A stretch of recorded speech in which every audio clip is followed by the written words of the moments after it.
guys know who the GOAT is, don't you? Who? I'm the GOAT. I'm the goat. I'm the goat. Hey, stop eating stuff, Bob. Bad. Hey guys, I'm Tim. I'm Bob. And I'm Mike. And this is the Board Game Rundown. And today we are doing our top 5 games that we played in July. Now, this is kind of a tricky one, right? Because July just like touches a little bit with Gen Con. It's just like tip. Just the tip. Yeah. So the interesting thing about the lists and this one, right, on our these games we played, not all these games have to be published. Usually we try to, when we do like a top 5, we try to do like published games, make sure they're out, they're accessible, but not today. Today is different. Today stands alone, at least until we do it again for August, where we will, anything is game as long as we played it in July. Pun intended. Counts. Yep. So, other than that, do you gentlemen have any other criteria for your list or anything special that you wanted to say? Nope, that was a criteria. Played in July of the year 2025. Yep. I mean, we do try to keep published games in all of our other lists, but yeah, when it comes to these best games we played for the month lists, it's just kind of fun to lump in these games that maybe aren't out yet, or we did Kickstarter previews. So you truly know what was our favorite thing that we played, and then you can catch it, when it fulfills. Yeah. It's kind of a fun opportunity. I'm glad we started doing these because it is a fun opportunity to talk about some of these unpublished games. Like, hey, heads up, So I guess I've got 2 unpublished games on my list. I have one unpublished game as an honorable mention. Same. Otherwise, my top 5 is all published. Okay. That is all fair. All right. Anything else to add, or are we just going to hop right into this bad boy? No, we're starting this a little bit late. Gen Con created a little bit of craziness, a little bit of lull after that. And for those who aren't aware, we are setting up a new studio at Bob's house. So things are looking a little different for this particular play. Or this particular video about our plays, but you'll see big things to come. Kind of the fun thing is this is actually our second attempt at this. The sound was so bad on the first one, we don't want to release that one. See, we're gonna give you a quality one. I'll out us. Yeah, I got no shame. But that's okay. I did. Honestly, that's why it's late. So yeah, it's true. I'm also feel like Tim's audio is about the same. What? I'm just making fun of your microphone. No, it doesn't buzz. It's not buzzing. It's fine. Yeah, it's fine. I'll make it buzz if you want. Eventually, we'll make him take one of those Rode mics home. It's not a Whiskey Wednesday, but it could be. But it could be. Yeah, I guess that's the last thing. If you don't watch our live show, you should. It's every Wednesday night at 8 p.m. and our format is this. So it is interaction to go along with these shenanigans. Yes. So. Yeah, I think going forward, become a Patreon and maybe you can find a way to see these shenanigans early. Just saying. Just saying. All right, Mike, why don't you throw up one of them beautiful segues you made, sir? All right. I guess that means we're going to kick things off with Tim's number 5.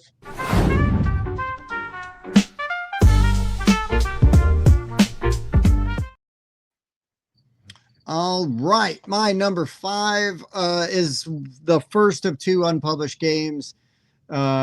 We've got to check it out in its newest iteration, and I will also say superior form. And that was Button Kingdoms. We had the opportunity to play this at Gen Con with the designer Sam from Around the Stump Games. And let's just say that I dominated. Well, I won.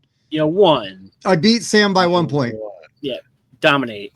Therefore dominated. And bless his heart. Given this mandate, the Kingdom of Buttons. That's right. I have been given a mandate by one point. No, the crazy thing about this game too, though, and this is a compliment to it, is so the way this game works, right? It's sort of like a deck building game. I mean, it is actually a deck building game, but acquiring cards is interesting because you're gonna have a couple of phases. The first phase is the day phase. You're gonna play cards and you're gonna use their day effect. You don't want to necessarily play all of your cards because you want to save some for the night phase.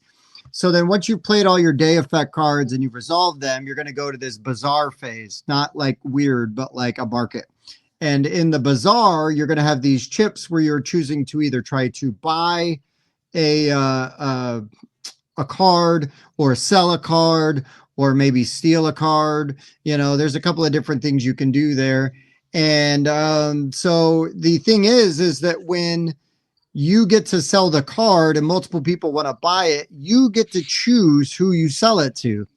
And all verbal deals I can vouch for are non-binding because every single person in that game, Bob, Mike, and Sam, at least once, if not multiple times, completely screwed me out of getting some cards.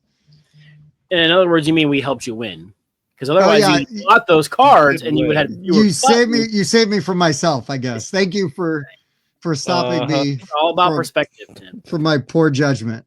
But no, and then you do the night phase. You play all your nighttime cards. That's going to accrue like sort of attack values, and you're going to use those attacks to then attack somebody's fort. You might have to knock down some walls or pay some tolls to get there, but then you're going to do some damage. And if you knock them past certain thresholds, you're going to have the opportunity to gain some rewards. If your fort gets completely knocked down, though, you're not out of the game. You just don't get those bonus points for having your fort standing at the end. And then the game just goes and it moves along at a very nice clip. It's got a really interesting market mechanic.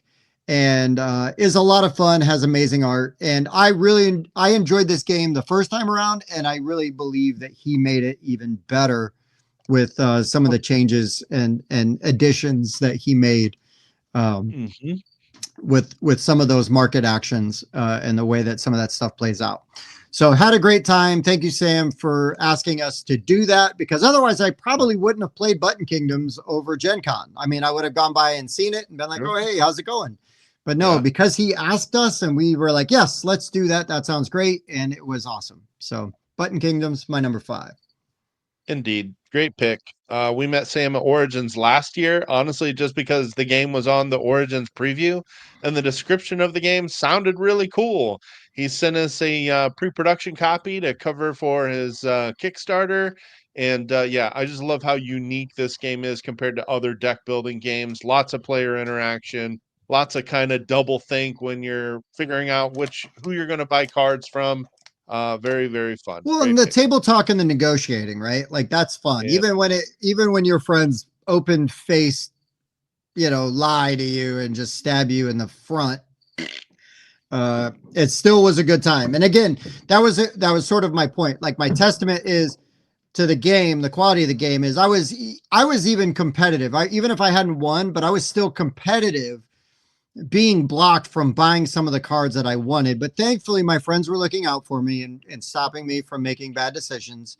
And so, yeah. Yep. I promise I will never lie. Yeah. Again. Yeah. Just up that a little. There we go. All right. I guess that takes it to my number 5. Mm-hmm. My number 5. Sorry, buddy. My number 5 is actually a 3 chapters. Hey, this is a very interesting take on trick or taking.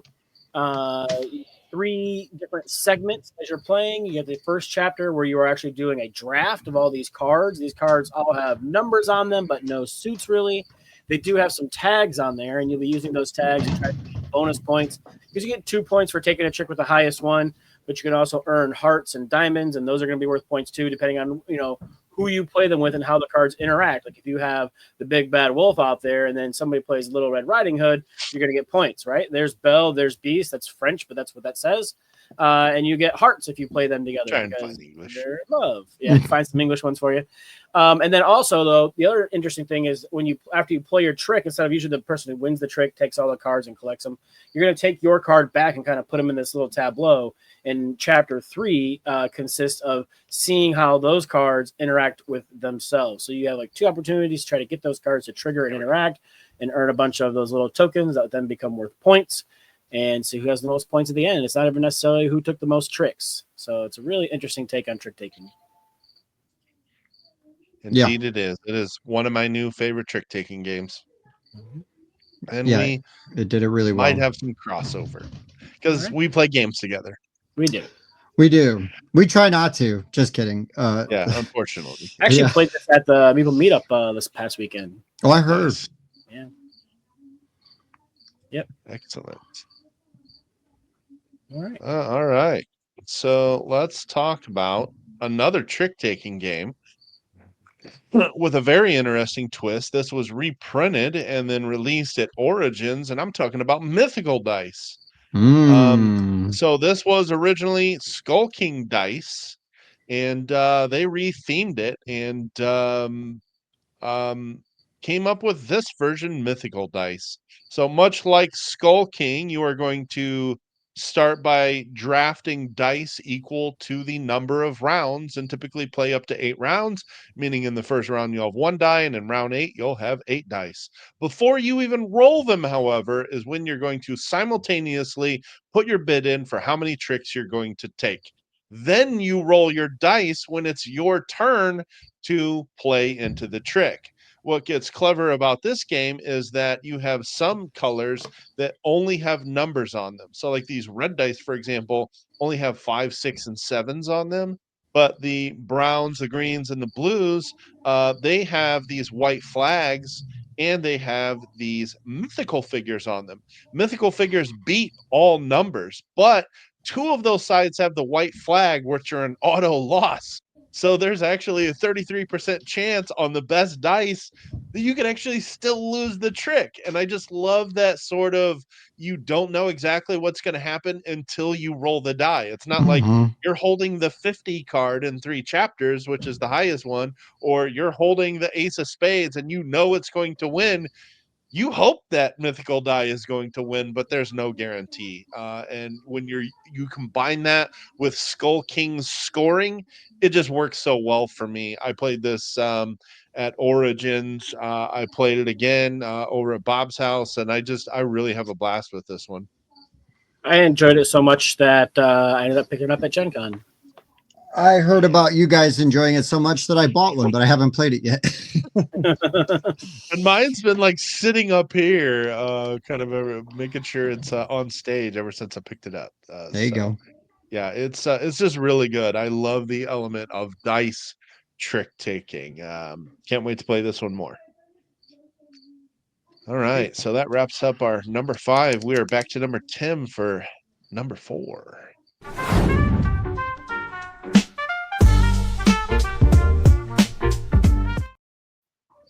All right. Why leave the booth when I can stay there and play yet another amazing game?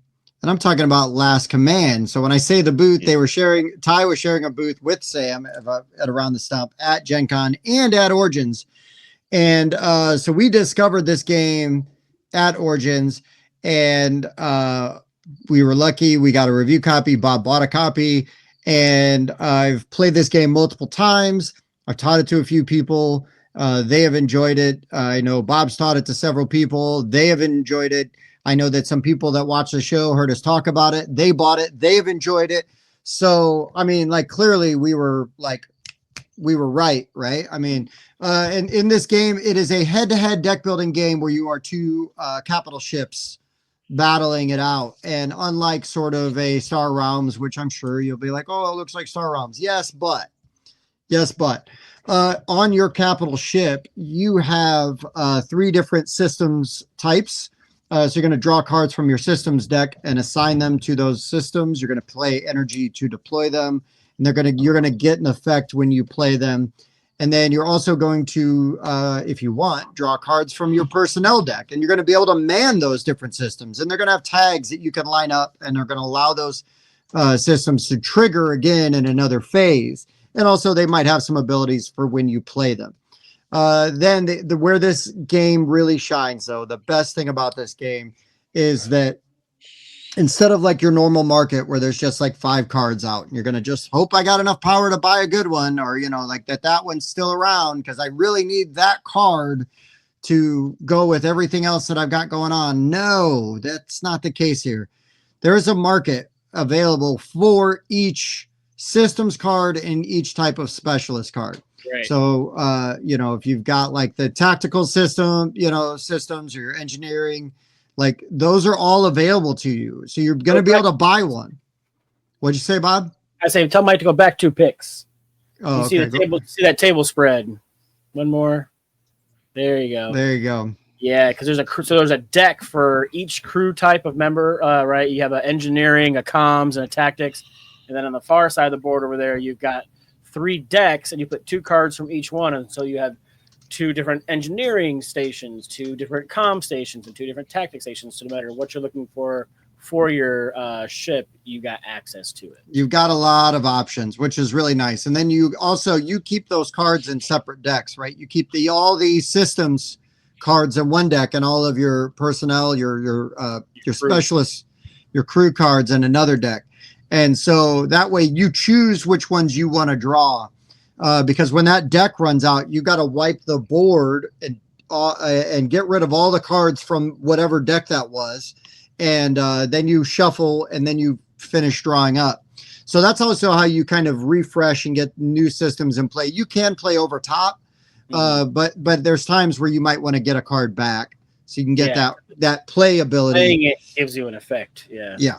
So Last Command is an awesome head-to-head deck building game that I just think that anybody even remotely thinks this sounds interesting, you need to check it out because I think you're going to enjoy it. Yep, that's a good one. That's my number 4. Another unique deck building game. All right. So speaking of deck building games, this one's got some deck building with a little bit of area control with some set collection. I'm talking about Eschaton. Tim and I got to play this, and man, it was super cool. We always see the booth when we go to conventions. We go to Gen Con, you go to Origins, you see this big, huge, crazy, booth, and their aesthetic is very noticeable. We talked to the guys. They gave us a copy to do a review on. Plus, they've got like some campaign and co-op stuff that we haven't had a chance to dig into yet. But we played the normal versus mode, and man, this was so cool. Like, you have your normal starter deck, and as you're drawing your cards, each of these different members of your cult are kind of like, they go through like these different phases. And some of them you're getting buy power to recruit new members. Some of them you're doing like a research where you're going through and looking for like relics or different types of beasts that you can go through. Some of them are getting you like military command. So you're like moving your units or deploying new units out on the map and trying to take over different territories. And it was really cool. And I love the art. I love the style on it. You're like, create a pestilence in some of these areas, start, killing off their troops and whatnot. But yeah, Tim and I had a really good time playing this game, and I'm looking forward to trying it with more people and getting more troops on the map and seeing more of like the relic deck. So. Yeah. Yep. This was good. This is the one I missed out on, sadly. Yep. All right. All right. So, as much as we try to avoid crossover when we do our other lists, it is sometimes tough to do when we're talking about a span of 30 days. And that's why my number 4 is The Last Command. Hey! You guys had already played it, and I think it was the same. I don't think it was the same night we played Mythical Dice, but it was early in July, shortly after Origins, when you had picked it up, Bob, and you're like, you got to try this. It's amazing. It just one of my favorite mechanics about this game is the timing, how when you draw from your decks, you get to choose which one you draw from and then look at it and then choose to continue which deck you want to draw from. And that is such a key mechanic because you may have these really good cards that are out and you want them to keep firing off. And if you can't draw from your deck, you have to draw from your discard pile, and everything that's in play goes away and gets reshuffled back in. So trying to keep those good cards out as long as possible and drawing from the other deck that has more cards in it, such a clever mechanic. And the way that these cards synergize, I just like to talk about the game Bob and I played. He beat me up with those malfunction cards, those little cards that you just put in the other person's deck. It hits you for one, and then you still get to draw another card, but it just stays in your deck. You gotta draft another card to kick those out of your deck. Meanwhile, I was just working on super strong synergies, and I didn't win, but it was close. I was able to play one card that allowed me to play my next card free. So then I played my next card, which is the strongest hitting card in the game. I think it's actually nope, it's not the railgun, but it's one of these red cards that hits for 4. And then I was able to play another card that allowed me to put that card back on the top of my deck so that I could redraw it and then play it again and hit him for like 8 in consecutive turns. It felt really good. There's a lot of fun, different synergies between these cards that feels great when you pull them off. Yeah, I mean, you only have 20 life, so 8's a pretty good chunk. Yeah, I was kind of setting it up for a while, and then when I saw I had all those cards in my hand, I'm like, "Oh my god, here we go! Here we go!" Like, this is gonna be great. All right. Yeah, Not so great for me, but hey. Well, I mean, you won, so. But yeah, Last Command, check it out. It's a dual deck building duel. Yep. All right, back to Tim for our top 3.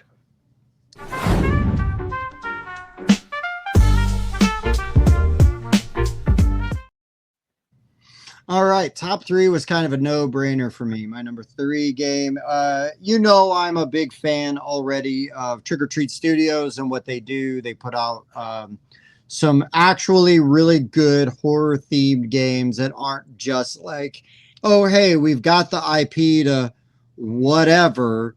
Here's a game, and like, okay, fine, but is it like a good game? Is it even playable? Because not to be that guy, right? Like that gatekeeper guy that everybody hates, but sometimes those games suck. But I've yet to have one that's really bad with Trick or Treat. Some are better than others. Some are downright excellent, and some are fine. But they have, and you probably see it on Kickstarter now, a massively successful Kickstarter, which is no shock because this is a lot of people's Grail game, but I'm talking about Camp Grizzly. Bob and I got to play Camp Grizzly, and this game's nuts. I mean, it was fun. They have like a classic mode, and then Bob and I played the updated mode. But for a Grail game, for people that want to get, to get this on their table, and I think they gave it like a nice update, but you can play it that sort of old way if you want. But I mean, this is campy 80s slasher horror. There's some randomness to it, so you got to be okay with that because it's really hard to plot sometimes where Otis, the killer, is going to go. And but to me, that's the fun, right? That's the stress.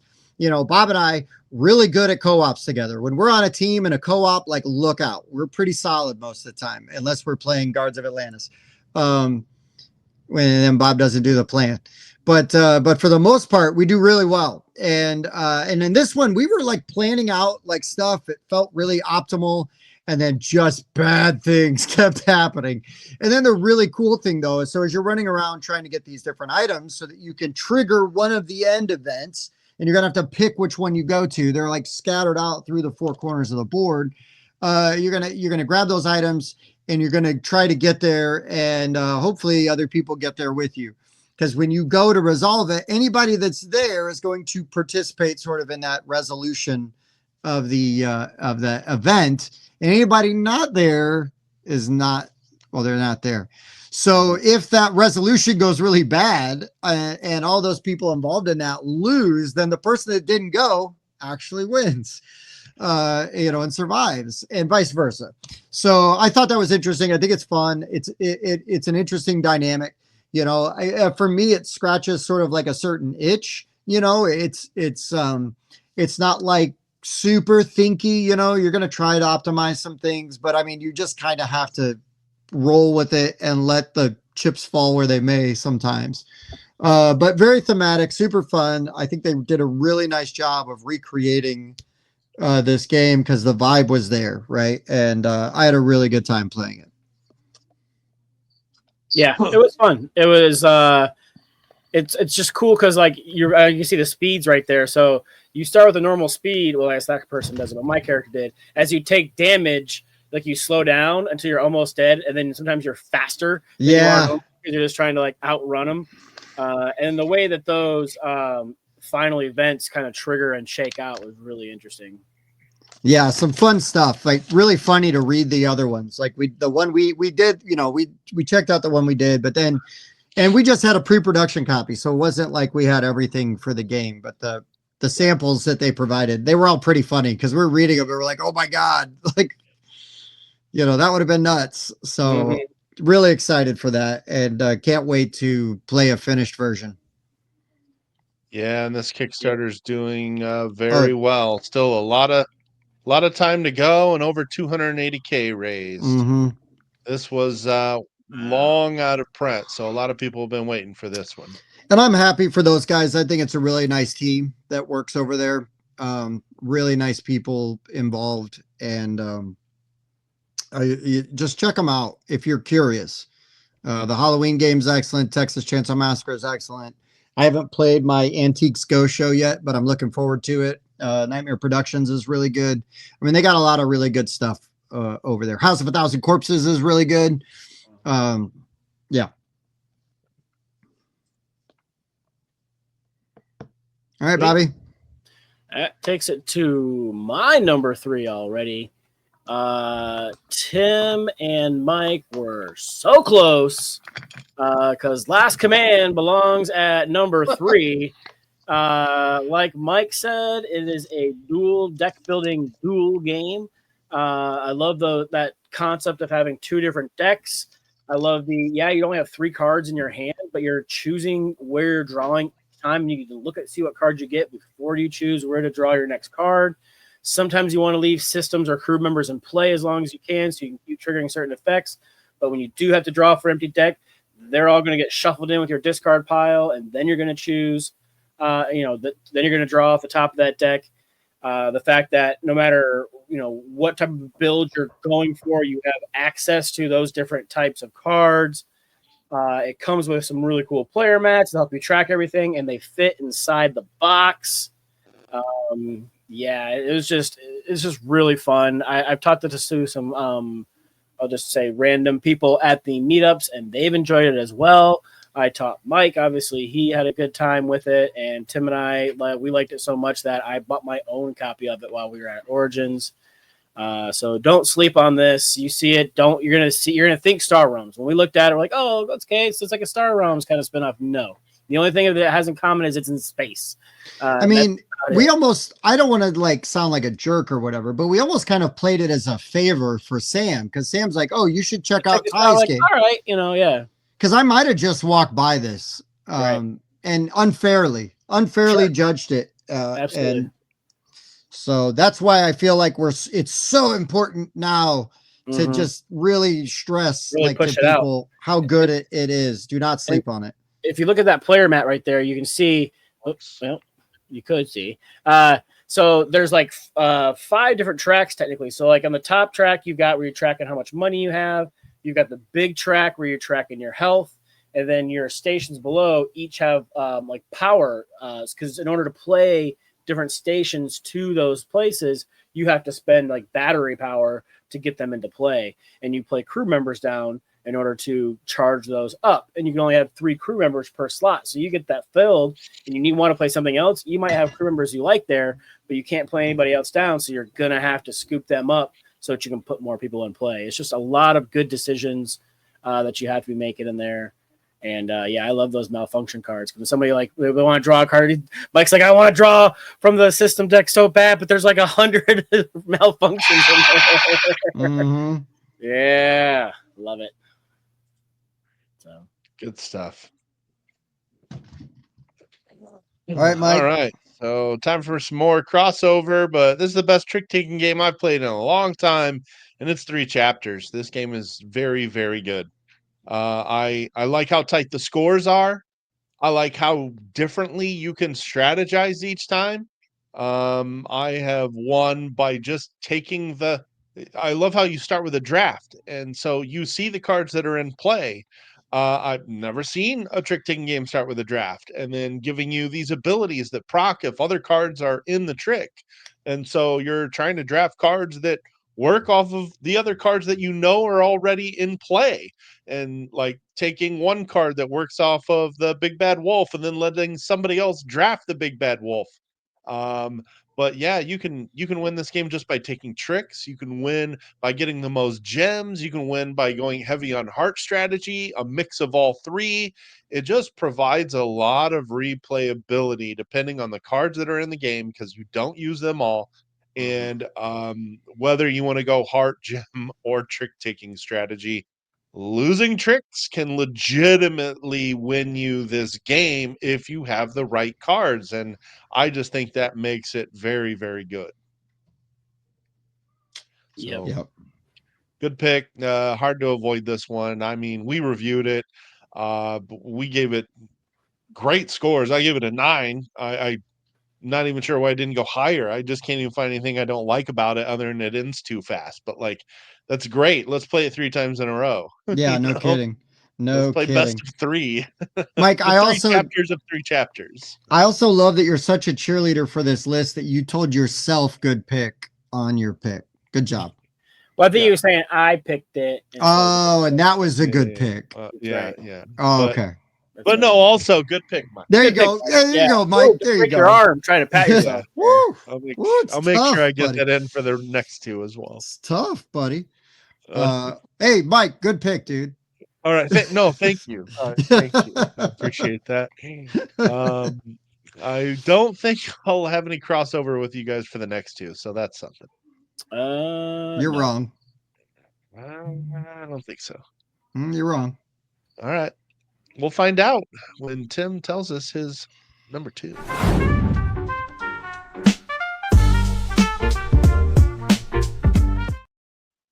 All right, guys, here's the thing.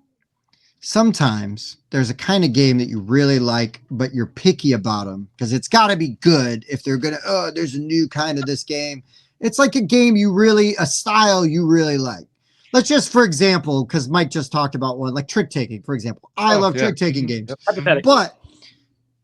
But you know, like you can't just put out any trick taking game. If you're going to like try to do something unique and cool with it, it better be good, because I am not easily impressed when it comes to trick taking games. Like, okay, yeah, sure, whatever. But have you guys heard of this one? It's called 3 Chapters. Ooh, what's that about? It's really good, guys. Okay. Totally. Oh, Mike, there's crossover. Hey, Tim, good pick. There's crossover. Anyways, let me just say real quick. Like, so what threw me off initially about this game was like I looked at the box and I'm like, I don't need that. That's fine. A trick taking game. Yeah, whatever. I don't need it. And then like 3 chapters. Okay, well, what's that mean? You play like 3 rounds? Yes and no. You kind of play 3 rounds, but you don't really. Because what it is the first round, the first chapter is the draft. And when I played this, no idea what I'm doing. I'm like, okay, I kind of, this looks fine. This looks fine. I'm going to these look like they might do something if I'm able to play them together. Blah, blah, blah, blah, blah. Go through. Then the second round is actually the trick taking phase. And you're going to play all those cards. You're going to generate different kinds of points and scoring. If you can take the tricks, unlike other trick takers, those cards come back to you. Your cards you play come back to you, because that is a set that you are building for the third chapter. So all those cards that you drafted then trigger off each other again, potentially, for that third chapter. And then, and I will my favorite thing about this game is you can be bad in one phase and it will pay. You're still going to be competitive paying off in other phases. And I really thought that was cool. The game we played was really close. I had no idea what I was doing, but I was able to, put together, a pretty decent hand by luck. and but it still felt good, you know, and I just really appreciated that. I can't read what that says, but you're welcome. This is BGR, really, really fast speed, and that's us Oh. doing the draft. Yeah. We did good. Yeah, because I don't think it's copyrighted to say or trademarked to say ludicrous speed. Oh, sure. Ludicrous Otherwise- speed, trademarked. I mean, I well, let's think- just say that was ridiculous speed. That was 'Cause ridiculous. I don't speed. think that's trademarked. Well, what's the matter, Colonel Sanders? Chicken. Chicken. So anyways, 3 chapters. Excellent. Obviously 3 very strong recommends from us. Spoiler on the review, but you should go watch the review anyways. Yep. Good pick, Tim. It's Thank you. and I forgot to say it to myself. Good pick. You did. Good pick. All right. say- Thanks, Mike. Sorry. Means a lot coming from you. No, yeah. Thank you. You're welcome. All right. That's gonna take me to my number 2. Played this game a bunch. I bought it day 1 at Gen Con. But Vanity Plates by Oh. 25th Century. And I remember how to spell. I don't know if it's just me. Oh, sorry. It's VNTY PL8S. Yep, it gets me every time. Every time. So growing up, we used to do a lot of like traveling up and down like the East Coast to visit like family and whatnot.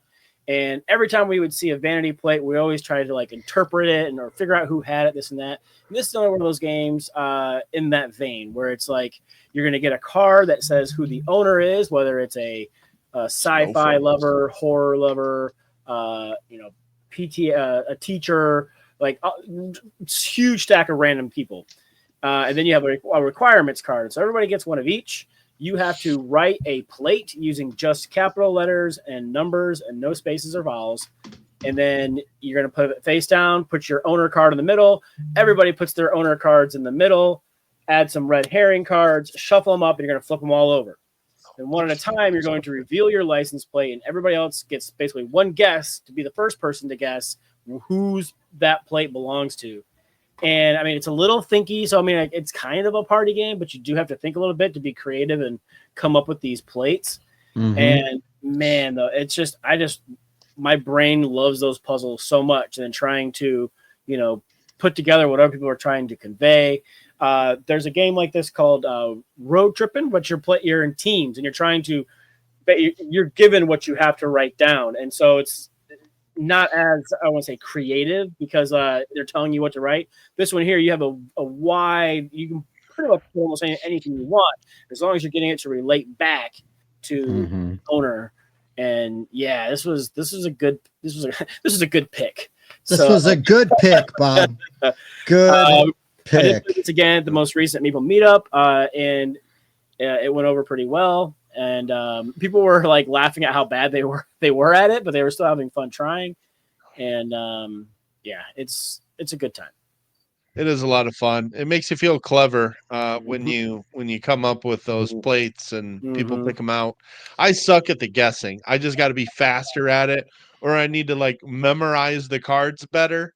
Yeah. But I was very rarely getting those. But Oh, I love the guessing aspect of this. It is what I like better about this than Road Tripping. And I think Road Tripping was really good. Yeah, I really enjoyed Road Tripping as well. But yeah, this one's nice because you're gonna have more opportunities to guess. Yeah. So Yeah. This one was good. I pretty much knew it was going to be on your list, so I saved it as an honorable mention. I enjoyed this one quite a bit. nice. All right. So, not so much a new game, a game that has been getting a lot of play, and I just can't get enough of Panda Royale. Nice. This is just such a fun game. It's so easy to get to the table. It plays fast. You can teach it anybody. It supports 10 players. There's just so much to like about this game. But basically, you're just drafting dice, and you're going to start with 1, and then every round, more dice are going to come out, and you're going to add them to your pool. And so, round 2, you're rolling 2 dice. Round 3, you're rolling 3 dice. But if you get the lowest score, you get the pity die, and you get a little extra bonus at the very end of the round. But what's cool is all of the dice work differently. The greens are D20s, and they just give you their value. Those purple dice can go up to D12s, and they're doubled. These blue dice, if you have a glittery blue die in your pool, Ooh. it doubles your blue values. You've got clear ones, and after you score, you steal dice from other players. The yellow ones allow you first pick when the new dice come out if you have the highest total of yellows. But my favorite are those reds. These are the risk reward dice, and they're either going to make you or break you. And that's what makes them so fun. They have a white side and a black side. The white is subtracted. The blacks are subtracted from the whites, and you're going to take that total and multiply it by the number of dice you've rolled. Well, these are D6s and D8s, and so you can imagine it's possible to have rounds of like 120 points. It's also possible to have negative 80 in a round. I mean, we've So seen it, right? So yeah, it's, they legitimately make you or break you, but that's what makes them so fun. Those tend to be the dice that get stolen the most. Mhm. I've played a little bit with the expansion, and one of them is a wild die, and it actually will duplicate any other die in your pool. It does count as a white red always, but it doesn't add to the multiplier, so Mm. it's not OP for those red dice. But I just can't get enough of this game. It's just a ton of fun chucking all these dice and adding them all up. yeah, heck yeah. Yep. Just played this at the meetup as well, and it was requested. So Yeah, I heard about it's- that too. It's just one of those games that's always in the bag. Like you're just same with 3 chapters, Yep. just plays fast, easy to teach, easy to and is a carry. ton of fun to play. Yep. Yep. No reason not Exactly. to. Yep. Anytime, No reason anywhere, not to. Panda Royale for me. All right. Here we are at our Cruising number right one along. game from July.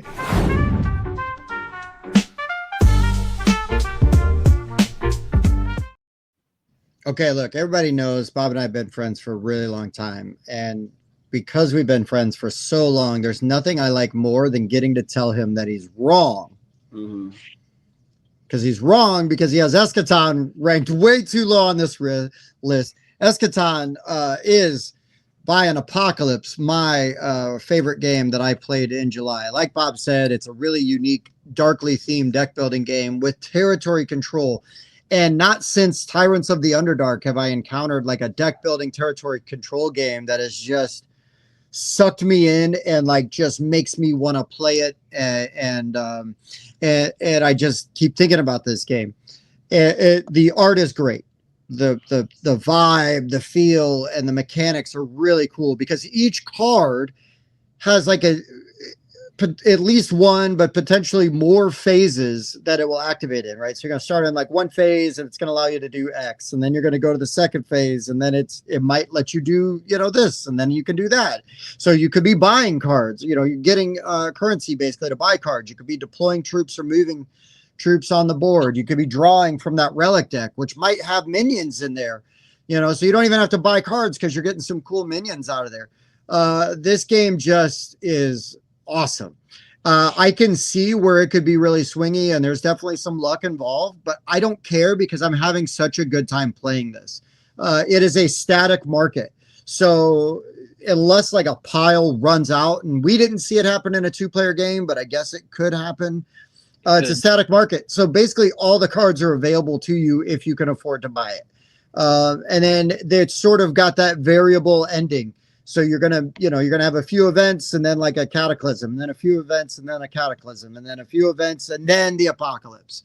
And it's just really fun, really a great time. Thank you to Jim Cole for recommending this. And we finally stopped at that booth.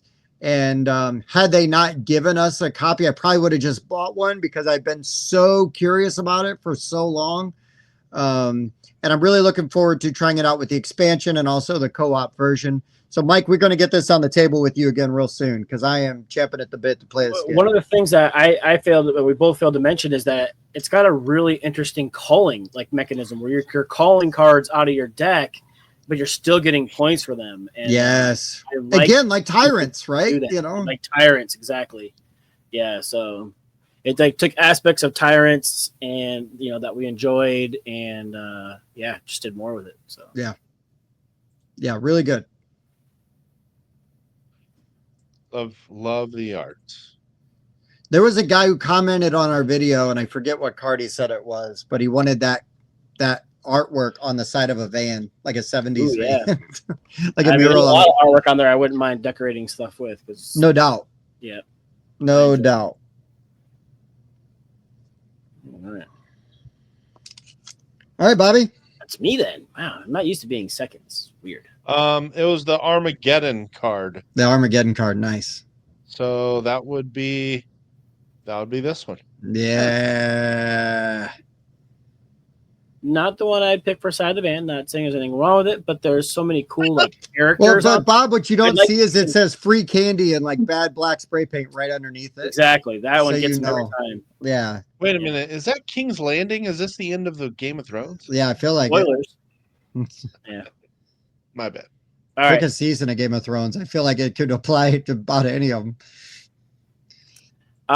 So my number one, I continue to talk about this game because I continue to get it to the table month after month after month. Slay the Spire. Oh, It's yeah. Really good, man. So that makes 3 deck builders on my list. Woo!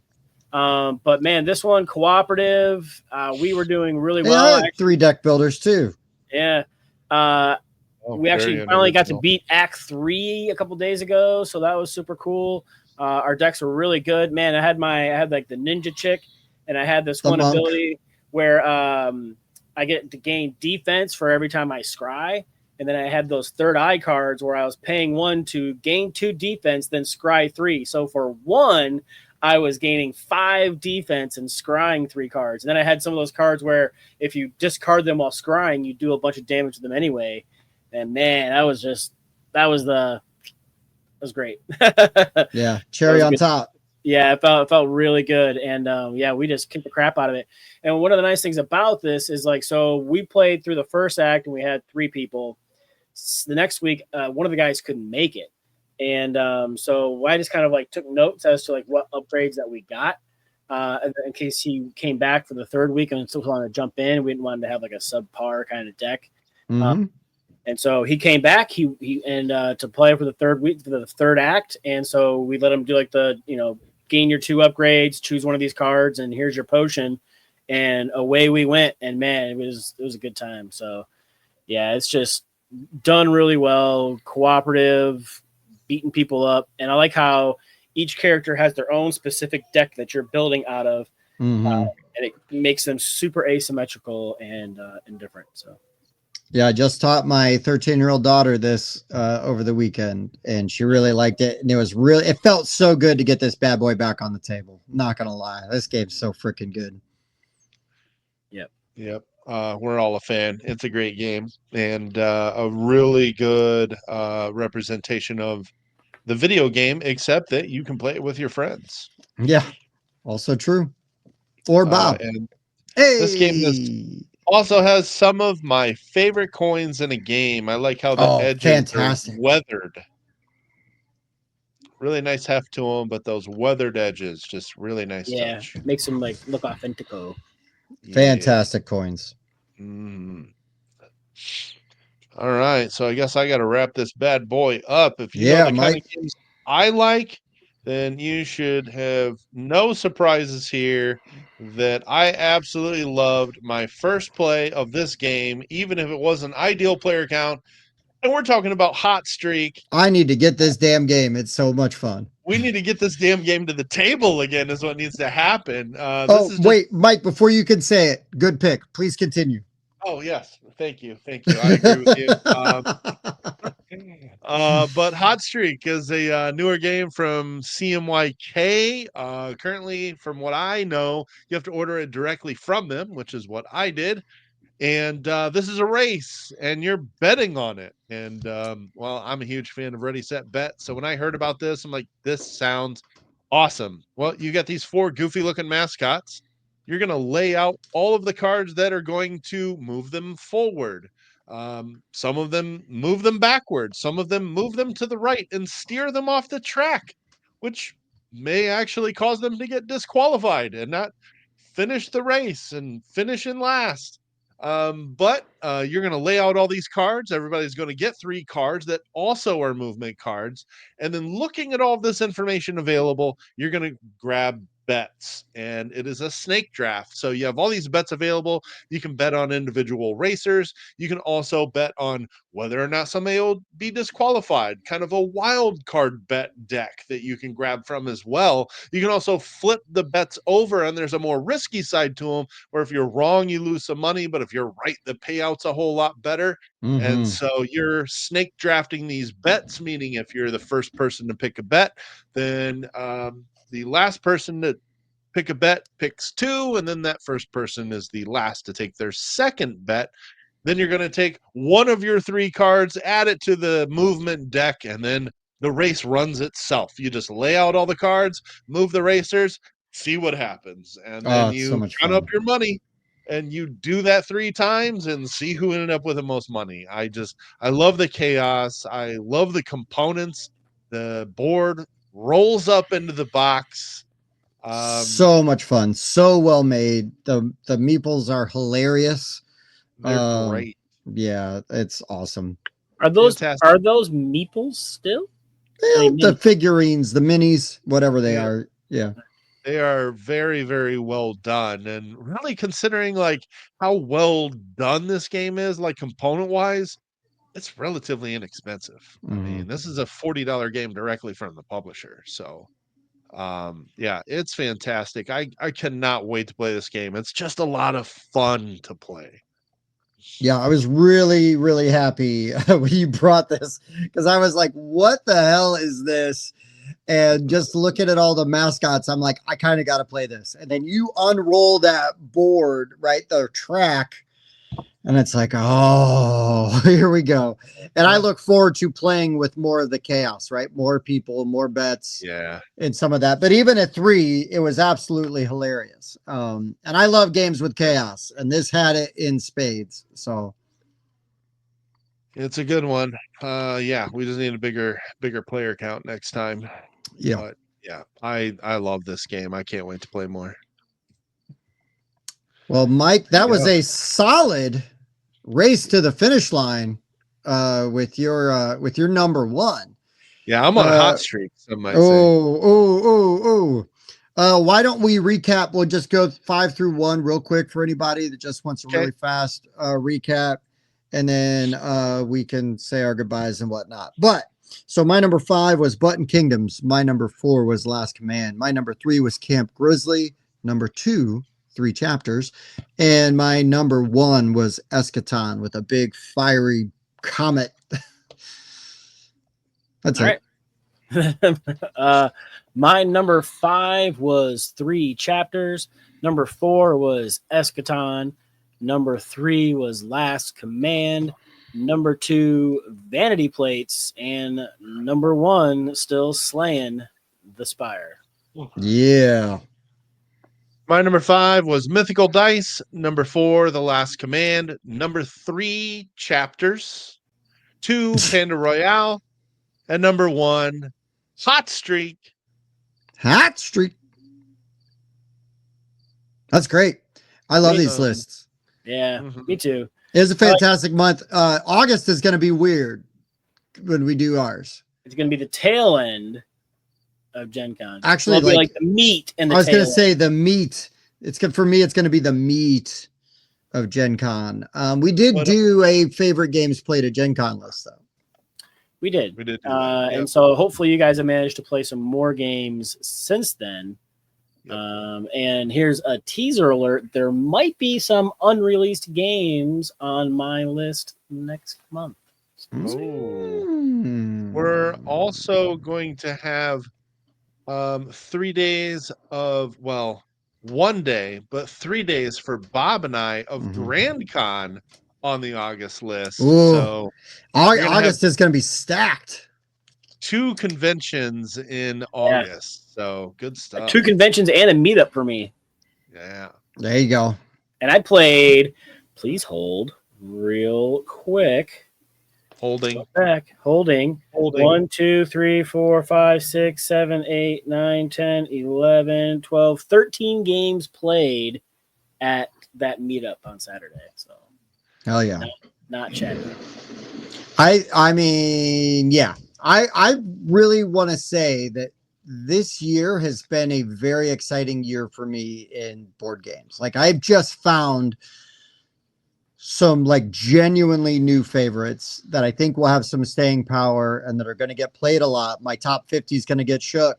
I just know it because there's just been some really good games out this year. Whether it's new to me or just, whatever, or new releases, but there's just been some really solid games that we've been exposed to.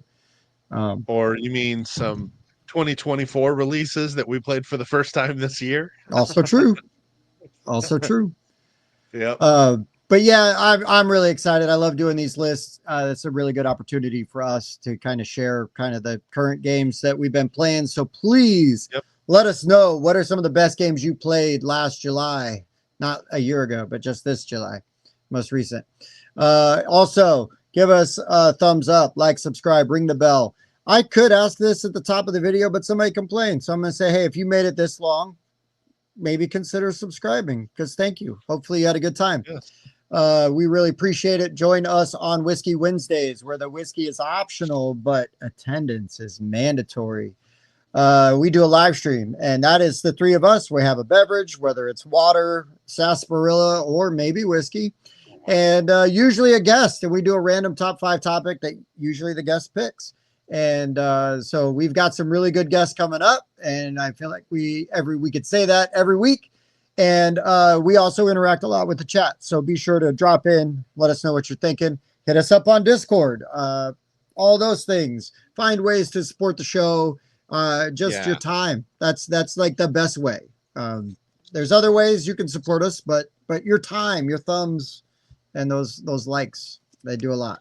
I hope. And all that stuff is in the description. So you gotta just click it. Yes. You don't have to dig around for it. All right, boys. Anything else before we sign off? I'm kind of waiting for the time when Tim's like, our guest on Whiskey Wednesday is kind of shit, but you should come anyway.